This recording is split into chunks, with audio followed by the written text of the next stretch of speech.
Cabin mate 24 hours study hall and work space mobile app download చేసుకుని ఇప్పుడే మీ cabin book చేసుకోండి. నమస్తే, నేను విజయ్. ఆపరేషన్ సింధూర్ తర్వాత పాకిస్తాన్ ఇప్పుడు ఇండియా మీద ఎలాంటి ప్రతీకార చర్యకు దిగబోతుంది? దాదాపుగా పాకిస్తాన్లో మిలిటెంట్స్ టెర్రరిస్టులు దాదాపు 100 మంది వరకు చనిపోయారనేటువంటి సమాచారం వస్తుంది. ఇప్పుడు పాకిస్తాన్ ఏం చేయబోతుంది? తెలుగు రాష్ట్రాలకి ఏదన్నా ప్రమాదం ఉండే అవకాశం ఉందా? వీటి గురించి డిస్కస్ చేద్దాం. మనతో పాటున్నారు రిటైర్డ్ ఆర్మీ ఆఫీసర్, అలాగే సీనియర్ ఆఫీసర్ కల్నల్ వివి రావు గారు మనతో పాటు. సార్ నమస్తే. సార్, మొత్తం అందరూ కూడా పాకిస్తాన్ సైలెంట్గా ఉండదు, పాకిస్తాన్ ఇప్పటికే టెర్రరిస్టుల్ని ప్రేరేపిస్తున్నారు, మన వైపు పంపిస్తున్నారు, వరుసగా అటాక్స్ చేపిస్తూనే ఉన్నారు. అలాంటిది మనం వాళ్ళ భూభాగంలో దాదాపు 9 చోట్ల బ్లాస్ట్ చేసాం. అలాంటి పాకిస్తాన్ సైలెంట్గా ఉంటుందా? దొంగ దెబ్బ తీస్తే మన తెలుగు రాష్ట్రాలకు ఏమన్నా ఇంపాక్ట్ ఉండే అవకాశం ఉంటుందా? మనం కేవలం టెర్రరిస్ట్ ఇన్ఫ్రాస్ట్రక్చర్ని అటాక్ చేసాం. దానివల్ల ఏంటంటే ఐడియల్గా అయితే సైలెంట్గా ఉండడం ఉభయ దేశాలకి కూడా మంచిది, ప్రపంచానికి కూడా మంచిది. మిగతా ఇష్యూస్ అన్నీ ద్వైపాక్షికంగా రిజల్యూషన్ చేసుకోవచ్చు. కానీ అది కనిపించట్లేదు ప్రస్తుతానికి. కానీ మనం ఇంకా లాంగ్ రూప్, భారతదేశం ఇంకా లాంగ్ రూప్ ఇస్తానే ఉంది. ఫేజ్ 1 అన్నారు కానీ దీన్ని ఫేజ్ 2 అన్నది ఇంకా ఏమీ మొదలెట్లు పెట్టలేదు. మనం పాకిస్తాన్ రియాక్ట్ అవుతుందన్న దాన్ని బట్టి మన ఫేజ్ 2. ఇప్పుడు మనం ఒక తెలుగు యూనియన్ అంటే మనం ముఖ్యంగా దేశంలో ఎక్కువ ప్రాంతాలు బార్డర్కి ఆనుకోనటువంటి రాష్ట్రాలు ఇంపాక్ట్ అయ్యే అవకాశం ఉంది. ఆ తర్వాత అంటే మనం రీసెంట్గా మాక్ డ్రిల్స్లో కూడా చూస్తే ప్రయారిటీ 1, 2, 3, 4 చెప్పారు. 1, 2, 3, 4లో థర్డ్ ప్లేస్లో మన హైదరాబాద్ ఉంది. హైదరాబాద్లో చాలా చోట్ల కూడా డ్రిల్స్ చేశారు. అలాగే తెలుగు రాష్ట్రాల్లో అటు తెలంగాణ కానీ ఆంధ్రప్రదేశ్ కానీ ఏదన్నా అటువైపు నుంచి టార్గెట్ చేసే అవకాశాలు ఎంతవరకు ఉండొచ్చు? ఉన్నాయండి. ఎందుకంటే హైదరాబాద్ కీలకమైన ప్రదేశం, ఆర్డినెన్స్ ఫ్యాక్టరీస్ ఉన్నాయి మెదక్లో, అలాగే డిఆర్డిఓ ఎస్టాబ్లిష్మెంట్స్ ఉన్నాయి. సో హైదరాబాద్ ఆ విధంగా ఇంపార్టెంట్ అవుతుంది. అలా కూడా కాకుండా అది IT known city, IT capital Bengaluru అనుకున్నా కానీ దాని తర్వాత దాదాపు హైదరాబాదే అనుకోవాలి. ఈ విధంగా హైదరాబాద్ ఇంపార్టెంట్ అవుతుంది. నెక్స్ట్ అంటారా వైజాగ్. ఒకసారి మ్యాప్లో చూపించే ప్రయత్నం చేస్తారా? ఇప్పుడు మనకి పాకిస్తాన్ ప్లేస్ ఇక్కడ ఉంది, గ్రీన్ కలర్లో కనిపిస్తుంది కదా, ఈ ప్లేస్ ఉంది. సో ఇక్కడ నుంచి మన హైదరాబాద్ కానీ లేదంటే ఆంధ్రప్రదేశ్ కానీ చాలా దూరం ఉంటుంది. కానీ సాధ్యం అవుతుందా? ఇప్పుడు పాకిస్తాన్ ఈ ప్రాంతంలో ఉన్నప్పుడు ఇక్కడ మనకి తెలుగు రాష్ట్రాలు ఇక్కడ ఉన్నాయి. ఎయిర్ క్రాఫ్ట్ రావచ్చు, టెక్నికల్లీ ఎయిర్ క్రాఫ్ట్ రావచ్చు, మిసైల్స్ రావచ్చు. ఈ మిసైల్స్ ఈ సముద్ర తీరం నుంచి కూడా రావచ్చు.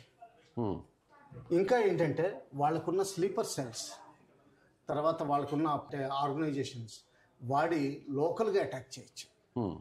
ఒక 5-6 ఏదైనా ఇన్స్టాలేషన్లో దూరి ఎయిర్ ఫోర్స్ స్టేషన్ పఠాన్కోట్లో చేసినట్టుగా చేయొచ్చు. అది కూడా ఉంది. ఆ విధంగా ఛాన్సెస్ ఎక్కువ. మిసైల్ ఫైర్ కొంచెం తక్కువ, ఎందుకంటే యాక్యురసీ అంత దొరకదు వాళ్ళకి. అంత లాంగ్ రేంజ్లో యాక్యురసీ దొరికే అవకాశం తక్కువ.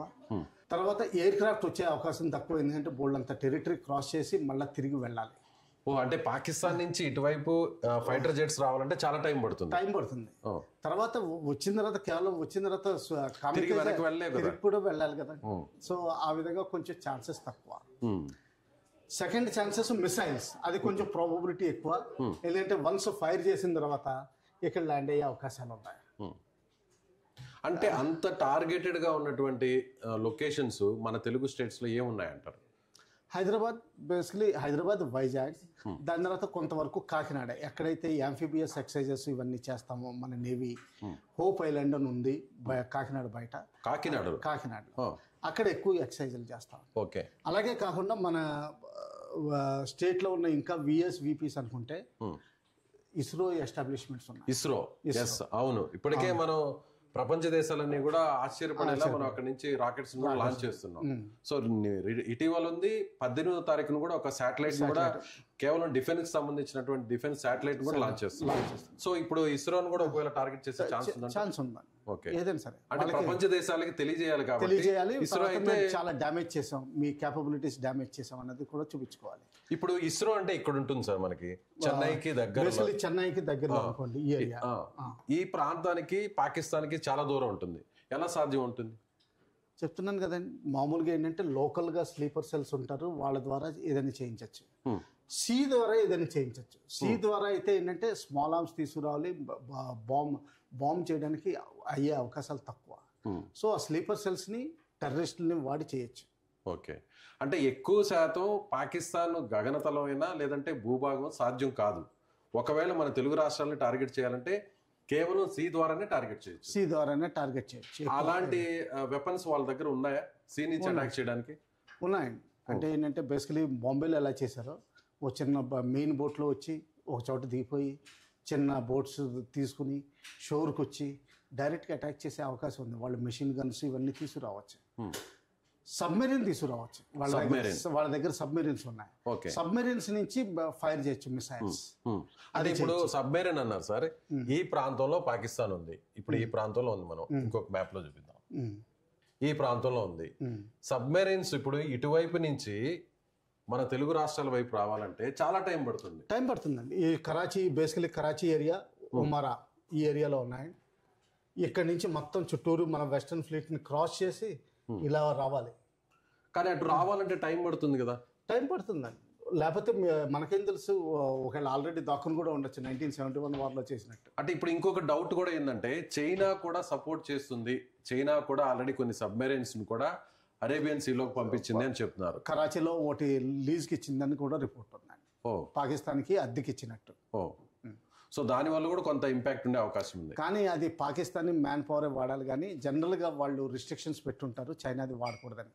ఒకవేళ సింక్ అయింది అనుకోండి, లేకపోతే మనం క్యాప్చర్ చేసామనుకోండి, వాళ్ళ టెక్నాలజీ అంతా రివీల్ అయిపోతుంది. ఒకవేళ వాళ్ళు అటాక్ చేయడానికి వచ్చినా కూడా దాన్ని మనం ఆపడానికి ఆ శక్తి సామర్థ్యాలు అయితే మన వైపు ఉన్నాయి. అటు సీ నుంచి చేసినా కూడా, లేదంటే ఎయిర్ స్పేస్ నుంచి చేసినా, ల్యాండ్ నుంచి చేసినా అంత ఈజీ అయితే కాదు. ఒకవేళ పాకిస్తాన్ మన వైపు ఉన్నటువంటి ప్రాంతం మీద అటాక్ చేయాలనుకుంటే దాన్ని వెంటనే నిరోధించేటువంటి టెక్నాలజీ మన దగ్గర ఉందండి. ఇప్పుడు సీలో అయితే ఎలా అటాక్ చేయొచ్చు, మనం అడ్డుకోవచ్చు? సీలో అయితే అండి మనకు కోస్ట్ గార్డ్ ఉంది. కోస్ట్ గార్డ్ వాళ్ళకి షిప్స్ ఉన్నాయి, అలాగే పెట్రోలింగ్ బోట్స్ ఉంటాయి వాళ్ళ దగ్గర. తర్వాత వాళ్ళ దగ్గర గన్స్ అవి కూడా ఉంటాయి.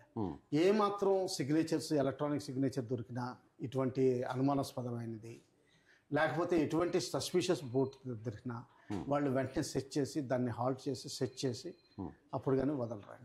అవసరమైతే వాళ్ళకి అరెస్ట్ పవర్స్ కూడా ఉన్నాయి. వాళ్ళు అంతకుముందు చాలా చేశారు. ఒకప్పుడు ఆపరేషన్ స్వాన్ అని కూడా నడిపారు. ప్రస్తుతానికి ఉందో లేదో నాకు తెలియదు, కానీ వాళ్ళ ఓన్ డ్రిల్స్ ఉంటాయి. దానికి సపరేట్ ఫోర్స్ ఉంది. ఇంకా మెయిన్ ఏంటంటే మనం భయపడాల్సింది ఏంటంటే ఈ 0.5 ఉన్న ఫోర్స్ ఉంది చూసారా, అంటే ఉన్న స్లీపర్ సెల్స్ టెర్రరిస్టులు వచ్చి ఏదైనా చేయొచ్చు. అది మెయిన్ ఇంపాక్ట్ ఉంటుంది. సో డైరెక్ట్ గా కంటే కూడా ఇండైరెక్ట్ గా అటాక్ చేసే అవకాశాలు ఎక్కువగా ఉంటాయి. సో వాటిని అడ్డుకునేటువంటి శక్తి సామర్థ్యాలు కూడా మన వైపు ఉన్నాయి. కానీ ఏంటంటే అటాకర్ కాబట్టి అలాంటి చాయిస్ ఎక్కువ ఉంటుంది. మనకి చాయిస్ సెలెక్ట్ చేసుకోవాల్సి ఉంటుంది, అది కష్టం అవుతుంది.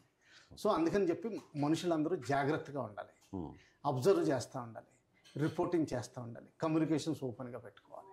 ఇది చేయాల్సిన అవసరం ప్రతి పౌరుడికి దూరంలో ఉన్నా కానీ ఉందండి. సో ఫైనల్గా మీరేం చెప్తారు?